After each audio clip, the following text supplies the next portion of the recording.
that he's already been packing because clothes are being brought down. He's taking his golf clubs because he is going to play golf, and that makes sense as a pre-planned trip. He's just off the road and going back on the road.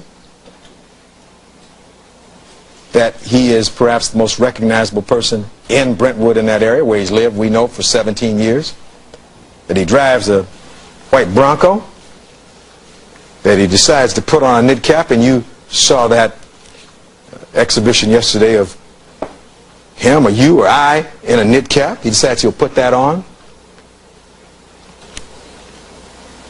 He changes out of his tennis shoes, his Reebok tennis shoes, and his sweat socks, and puts on some dress socks, and puts on some Bruno Magli shoes. And let me just stop right there for a minute, put a pin in that. The Bruno Magli shoes, you heard all about Bruno Magli shoes and Bruno Magli shoes, and we searched all around the world, and we went to Bloomingdale's, and what did we find?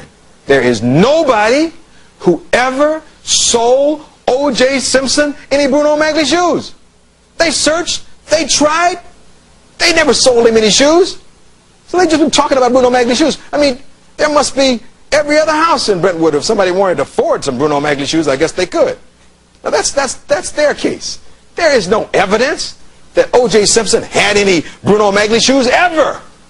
In fact, when Lang is looking for the clothes and O.J. Simpson says, this is what I wore, here are the tennis shoes, he took only tennis shoes that night. There is no evidence that O.J. Simpson ever owned any Bruno Magli shoes, and please remember that. So he puts these Bruno Magli shoes on, and he's trying to disguise himself, of course. He puts on a pair of gloves that don't fit, and he gets in his car, and he decides that what he'll do is he'll drive over to the alleyway behind Bundy where his wife lives, in this big Bronco. Now, while he's going to do that, he's been over there a number of times, and you know they've already told you about Pablo Fenves and these people who live back there. You remember when you went on that jury view? There are homes and windows and things that face down on that alley, on both sides. From, I guess, Gretna Green side and from the Bundy side. People are looking down in that alley. It's well lit. You saw the photograph yesterday of what Mark Storfer would have seen. He pulls into this alleyway in this Bronco, in this disguise, dressed the way they want to have him dressed. So he's come and kill his wife. Now somehow, they're trying to kill his wife or whatever. He doesn't kill her in the back there where the car is. He goes and lures her to the front gate. Doesn't make any sense, does it? He goes to the front gate to lure her to that front gate. And then he gets into a fight. Somebody he doesn't even know. This fight goes on for 5 to 15 minutes. The fight is so fierce that a hat and a glove are torn off. That's how fierce this fight had to be. The keys, the beeper. You saw how tough it is for any kind of an altercation. For gloves to come off, for a hat to come off. There's kicking, there's all kind of fighting in this small area. But that's what they want you to believe. And so we find the keys and the beeper and the gloves, of course, we find specifically the cap and the gloves neatly packaged under the item there. And then he leaves this one glove behind and then just walks slowly out to the alleyway. Now, the dog that we heard so much about, who he bought, who was his dog, doesn't go with him. He goes the other way, out the front to go down the other way. Cato, the dog, under what they would have you believe. And he's got these bloody clothes on and everything. Now he goes back out there where his car has been sitting 10, 15, 20 minutes. Right out there in the alleyway. Anybody could look. Anybody coming home. People are driving up and down the street. Gets back in his car. Then presumably he races back home where the limousine driver who's there doesn't hear him come up, doesn't see him, doesn't do any of those things. And we know from the time they see O.J. Simpson, within 5 minutes, he's coming downstairs, packed, luggage is already down there, looking neat as a pin, heading for the airport. Now, he was expecting this man after he came back from the hamburger. This is what their case is. This is what they want you to believe. And just for good measure, It's not enough. That's not enough. Under their scenario, once he gets home, after he's rushing, he's got enough time, he's got all these bloody clothes on, he runs down the side of his house, where he's lived for 17 years, and runs into the air conditioning. It says, oops, no marks, of course, on his body, but while he's back there, he drops a bloody glove to match the other glove found over at Bundy. And just for good measure, so they'll be sure and find it, he knocks on the wall. He doesn't run into the wall, he knocks on the wall. He says, he gives a signal. Then he decides he comes in the house, but nobody sees him do any of that. That's what they have you believe. That is the prosecution's case. We have been here 1 year, ladies and gentlemen, and 2 days to hear this is what they have told you. It just doesn't fit. If it doesn't fit, you must acquit. Something is wrong with the prosecution's case, and your common sense is never going to let you fall for it. So the other side, of course, we submitted in answering the questions that O.J. Simpson was at home getting ready for his trip. He had no problem with his ex-wife. He had gone to this concert. She had gotten the tickets for him. There's no argument. Nobody's come in here, so they had any argument that day. There's no fight. They talked earlier, made arrangements for the tickets. He went to the concert. You saw him at the concert. You traced his steps that day and what he did. And then he went on to Chicago and came back immediately. And everything he did was consistent with innocence. This case is a tragedy for everybody. For certainly the victims and their families. For the Simpsons family. They're victims too because they lost the ex-daughter-in-law. For the defendant. He's been in custody since June of 1994 for a crime that he didn't commit. Someone has taken these children's mother. I certainly hope that your decision doesn't take their father and that justice is finally achieved in this case. One final word about Alan Park. We talked a lot about Alan Park. He's somebody that Ms. Clark, of course, found credible. But even credible people don't get everything right. Remember the golf bag? He thought it was a blue golf bag, and we know it's black with an insignia on it. We know that there was a lot of questions asked about whether you saw a car parked at the curb, and I read you the portion that when I questioned him where he said he hadn't really been looking. He was not very clear with regard to that. But like all witnesses, you hold them up to the same standard and look at them. And so now, I promise you we're going to coming to the end. If after hearing all of this evidence, you have a reasonable doubt, it is clear that O.J. Simpson is entitled to an acquittal. And whether it is O.J. or no J, the result would have to be the same. His status doesn't count. It's the evidence that counts and what's been proven to you under these circumstances. But he is a good and decent man who you have seen and observed every day. We're in session since September 26, 1994. Now, as it comes time for me to conclude my remarks, I may never have an opportunity again to speak to you, certainly not in this setting, maybe when the case is over. As you've been told many, many times, there's a very heavy burden placed upon the people, and for good reason. Prove this case beyond a reasonable doubt. As such, it is Ms. Clark's duty to answer for you, as best she can, any legitimate questions arising from the evidence, which we believe casts doubt upon Mr. Simpson's guilt. There may be 1,000 such questions in a case like this, which can be put to her, but we intend no such exercise. I do think, after careful deliberation, that it might be fair to suggest 15 questions, just 15 questions, which literally hang in the air in this courtroom at this moment, and as the time approaches for you to decide this case, for us to hand the baton to you. I offer these questions Now, as a most important challenge to the prosecution. The prosecution which claims that it's met its burden in this case. If that burden has in fact been met, you will be given logical, sensible, credible, satisfying answers to each of these 15 questions. If the questions are overwhelming and unanswerable, they will be ignored, or you'll be told that the prosecution has no obligation to answer the questions.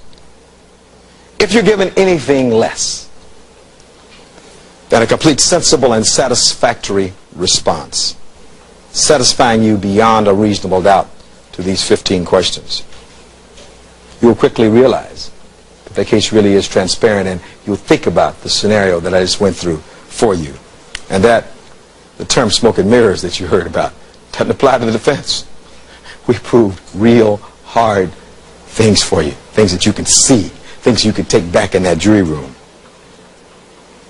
And accordingly, you'd have to find Mr. Simpson not guilty. When I've concluded, for Ms. Clark's convenience, should she decide to deal with these very troublesome questions, I'm going to leave a written list of these questions here when I conclude. Let me go over these 15 questions with you just briefly.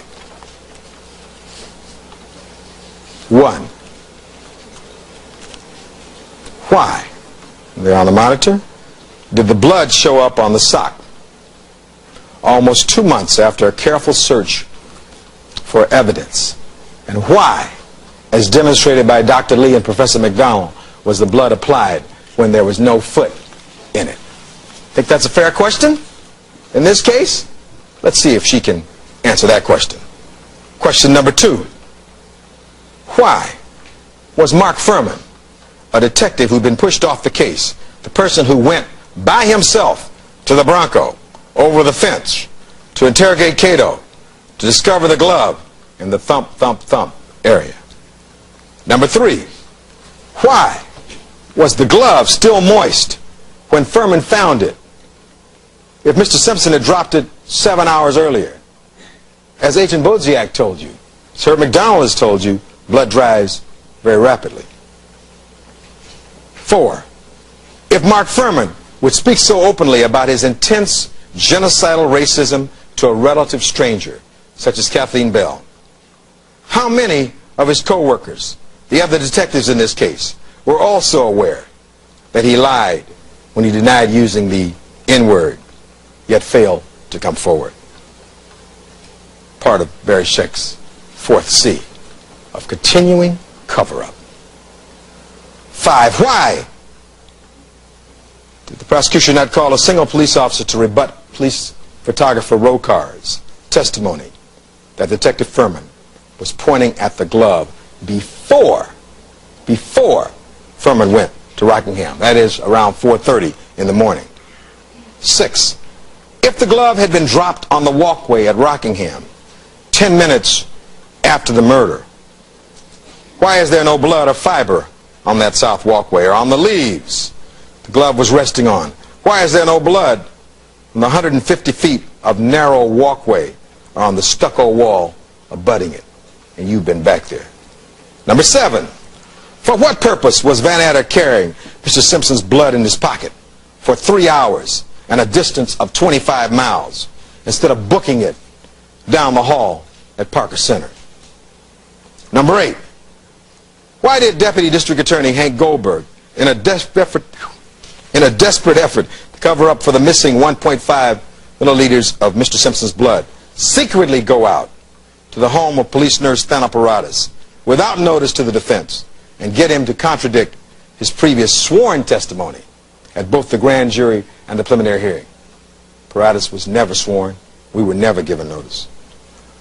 9. Why, if according to Ms. Clark, he walked into his own house wearing the murder clothes and shoes, is there not any soil or so much as a smear or drop of blood associated with the victims on the floor, the white carpeting, the doorknobs, the light switches, and his bedding? 10. If Mr. Simpson had just killed Mr. Goldman in a bloody battle involving more than 24 knife wounds, where Mr. Goldman remained standing and struggling for several minutes? How come there is less than 7/10 of one drop of blood consistent with Mr. Goldman found in the Bronco? Number 11, why, following a bitter struggle allegedly with Mr. Goldman, were there no bruises or marks on O.J. Simpson's body? And you'll have those photographs back in the jury room. Number 12, why do blood stains with the most DNA not show up until weeks after the murders? Those on the socks, those on the back gate, those are two major areas.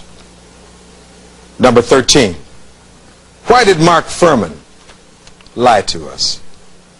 Why did Phil Van Adder lie to us? And finally, 15, given Professor McDonald's testimony that the gloves would not have shrunk no matter how much blood was smeared on them, and given that they never shrank from June 21st, 1994 until now, despite having been repeatedly frozen and thawed, how come the gloves just don't fit?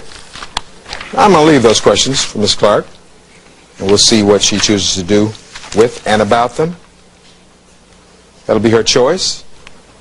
But I think you have a right to demand answers.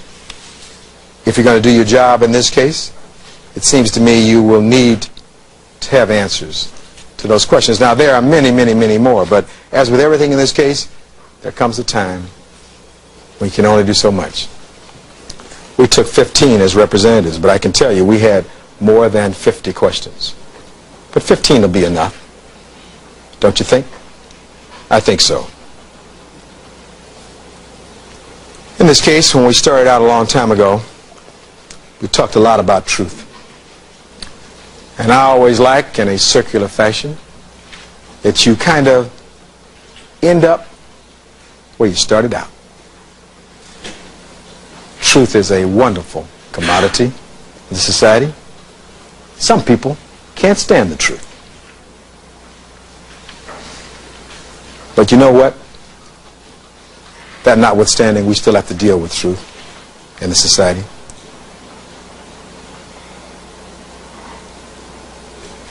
Carlyle said that no lie can live forever. We've seen a number of big lies in this case, in this so-called rush to judgment. We've seen lie after lie, so much so that at least two of the major witnesses, Van Adder and Lang, Van Adder and Streichthat and Furman, their testimony by you may be totally disregarded, further dismantling the people's case. You have that right, you know, in this search for truth. In times like these, we often turn to the Bible for some answers to try to figure out, when you've got situations like this and you want to get an answer and you want to try to understand. I happen to really like the book of Proverbs, and in Proverbs it talks a lot about false witnesses. It says that a false witness shall not be unpunished, and he that speaketh lies shall not escape. I happen to really like the book of Proverbs, and in Proverbs it talks a lot about false witnesses. It says that a false witness shall not be unpunished, and he that speaketh lies shall not escape. That meant a lot to me in this case, because there was Mark Furman acting like a choir boy, making you believe he was the best witness that walked in here, generally applauded for his wonderful performance. Turns out he was the biggest liar in this courtroom during this process. But the Bible had already told us the answer, that a false witness shall not be unpunished, and he that speaketh lies shall not escape. In that same book it tells us that a faithful witness will not lie, but a false witness will utter lies. Finally, in Proverbs it says that he that speaketh truth showeth the forthrightfulness, but a false witness shows deceit. So when we're talking about truth, we're talking about truth and lies and conspiracies and cover-ups. I always think about one of my favorite poems, which I think is so very appropriate for this case. You know, when things are at the darkest, there's always light the next day. In your life, in all of our lives. You have the capacity to transform some of Mr. O.J. Simpson's dark yesterdays into brighter tomorrows. You have that capacity. You have that power in your hands. And James Russell Lowell said it best about wrong and evil. He said that truth forever on the scaffold, wrong forever on the throne, yet that scaffold sways the future. And beyond the dim unknown standeth God within the shadows, keeping watch above his own. You walk with that every day. You carry that with you. And things will come to you, and you will be able to reveal people who come to you in uniforms and high positions who lie and are corrupt. That's what happened in this case. And so the truth is now out. It's now up to you. We're going to pass this baton to you soon. You will do the right thing. You've made a commitment for justice. You'll do the right thing. I will someday go on to other cases, no doubt, as will Ms. Clark and Mr. Dart. Judge Ito will try another case someday, I hope. But this is O.J. Simpson's one day in court. By your decision. You control his very life in your hands. Treat it carefully, treat it fairly. Be fair. Don't be part of this continuing cover-up. Do the right thing, remembering that if it doesn't fit, you must acquit. That if these messengers have lied to you, you can't trust their message. That this has been a search for truth. That no matter how bad it looks, if truth is out there on a scaffold and wrong is in here on the throne, remember that the scaffold always sways the future. And beyond the dim unknown standeth the same God for all people, keeping watch above his own. He watches all of us, and he'll watch you in your decision. Thank you for your attention. God bless you. Thank you very much, Mr. Cochran. All right, let me see counsel over at the sidebar without the corkboard, please.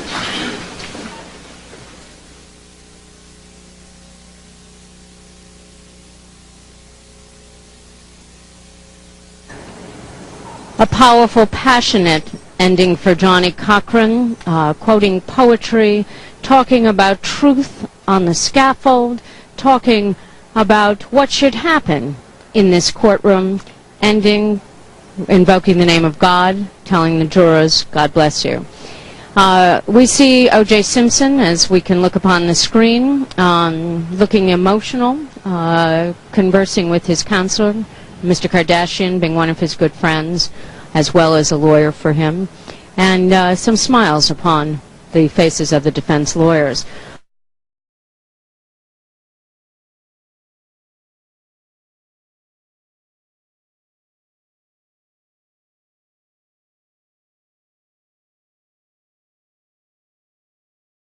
All right, ladies and gentlemen, contrary to our previous schedule, I'm going to recess for the evening at this time.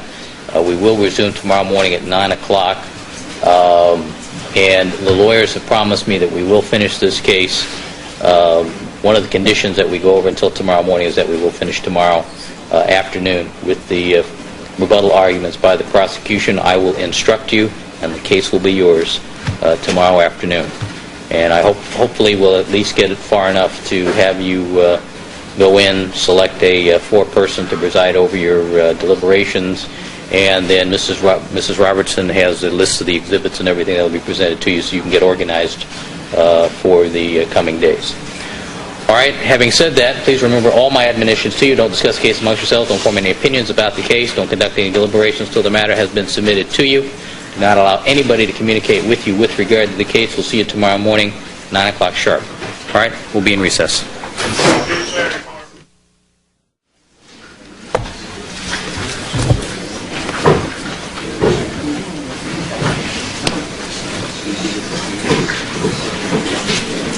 All right, back on the record in the Simpson matter. Mr. Simpson is again present before the court with his counsel, Mr. Shapiro, Mr. Cochran, Mr. Blazier, Mr. Neufeld, Mr. Scheck, people represented by Ms. Clark. Jury is not present. Counsel, just one matter before we get started this morning. You should have on your desk there the court schedule upcoming. And if you recollect, the one thing that's missing on the court schedule is that we had agreed to be dark in this matter. My recollection was Wednesday the 4th and concluding early on Tuesday, and that will be in effect for that date as well. All right, anything else we need to take up? All right, Deputy Smith, let's have the jury, please. We have not seen the news that they're trying to show us. We haven't seen it. We haven't seen those. We got sorry, Chris. Quiet, please. Sorry, Chris. All right, we're about to clear the courtroom. Your Honor, Ms. Clark was just showing us some boards they have, some new boards we've not seen. When Your Honor came out, we just started looking at the first one. Maybe we have a few minutes to see the boards. How many do you have, Ms. Clark? No, there's not just boards in there. And if there are any graphics, we'd like also to see those. All right, let's see the boards. All right, and then we'll find out about graphics. Sure.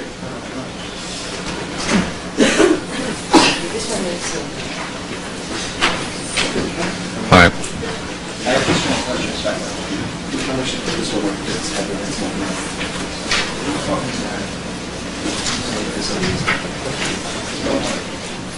All right, counsel, this is going to be a discussion on the record, not amongst ourselves here, all right?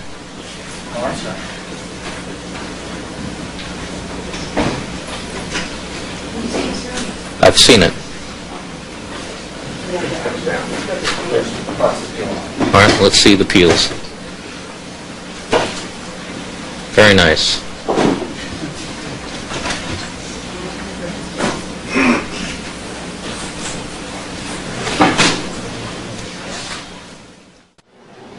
It was one of the things that my guest commentator and I last night, Lane Learoff, and I discussed about the timing of the rebuttal argument. I know if I were defending this case, I would have tried as hard as I could to push for the prosecutor to have to start yesterday and not give them the opportunity to prepare overnight.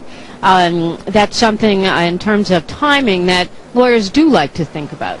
Oh, yes, very much. It makes an enormous difference whether it's cross-examination or an argument or anything else that you have to respond to the other side. To have a little bit of extra time to think about it really does give the prosecution a boost here to have overnight, even though they're going to be tired and not have a lot of time to think it through.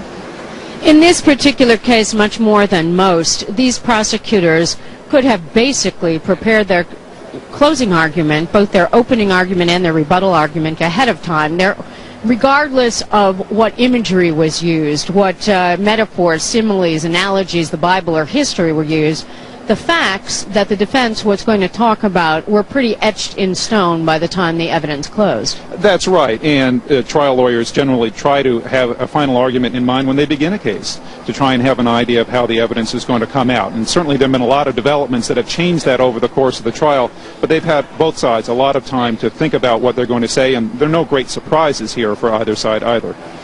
My point being that if you first start organizing your case by dealing with the law, then the second thing you would do is really write your closing argument or the structure of your closing argument, and from there working backwards to what your direct and cross-examination might be. That's right. You build from the bottom line up, trying to indicate Any other comments? all the things you have to prove from the start. That's it. That's it.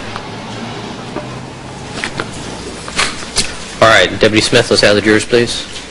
I'm sorry, let's clear this, and then we'll have the jurors.